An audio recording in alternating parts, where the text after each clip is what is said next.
Union Square in New York was the backdrop for these scenes of red violence. From their ranks will come the saboteurs, spies, and subversives should World War III be forced upon America.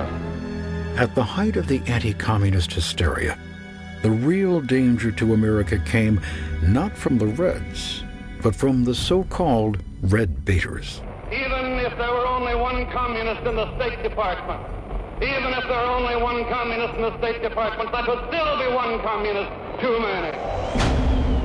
Of all the demagogues who exploited the Red Scare for political gain, no one matched the senator from Wisconsin, whose namesake, McCarthyism, would come to define the entire era of political persecution. Senator Joseph McCarthy emerged from virtual obscurity in 1950 when he claimed he had a list of 205 communists working in the State Department. The claim was patently untrue, but it launched McCarthy on a political juggernaut. For 4 years, the senator ran roughshod over civil liberties, while the news media served as a conduit for his reckless, unsubstantiated charges. He had been a member of the party that he had recommended. McCarthy's audacity knew no bounds.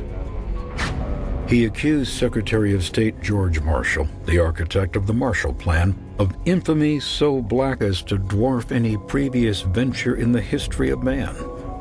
He threatened President Truman and suggested the Democratic Party was a bedfellow of international communism. The hysteria of McCarthyism seeped into every aspect of American life. People rushed to condemn friends, neighbors, and co-workers. Many were fired or shunned for perceived left-leanings. Though McCarthy wore a cloak of patriotism, his abusive actions had a chilling effect on democracy. He was told, "You have created an atmosphere so vile that people have lost confidence in their government." But slowly, the tide began to turn. Dissenters spoke out. McCarthy to wear new case of known red in Army. The respected journalist Edward R. Murrow attacked McCarthy's repugnant tactics on his investigative TV series, See It Now. 1 month ago tonight, we presented a report on Senator Joseph R. McCarthy. We labeled it as controversial.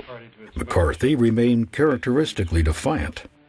If I am giving comfort to our enemies, I ought not to be in the Senate. If, on the other hand, Mr. Murrow is giving comfort to our enemies, he ought not to be brought into the homes of millions of Americans by the Columbia Broadcasting System. With his support withering, McCarthy pitted himself against the U.S. Army in an investigation of charges and countercharges concerning clout, favoritism, and communist cover-ups. Unless we make sure that there is no infiltration of our government, then just as certain as you sit there, you will see a red world. The ensuing Army McCarthy hearings tore away the senator's mask of self-righteousness and struck a fatal blow to his crusade. Until this moment, Senator, I think I never really gauged your cruelty or your recklessness. The hearings were a media circus, and in the end, inconclusive. But for the tens of millions of viewers who tuned in to watch, McCarthy was revealed to be an arrogant, blustering tyrant. The American people have had a look at you for 6 weeks. You're not fooling anyone either. The American public had seen enough. Nearly overnight, McCarthy's immense national popularity evaporated.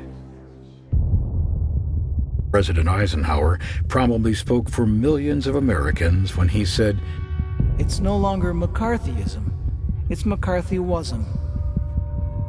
3 years later, Joseph McCarthy died, probably of complications from alcoholism. He was 48 years old.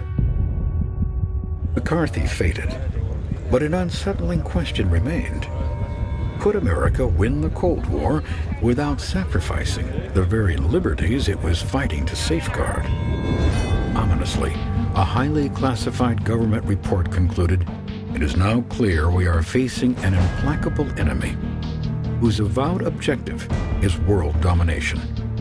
There are no rules in such a game. Hitherto acceptable norms of human conduct do not apply.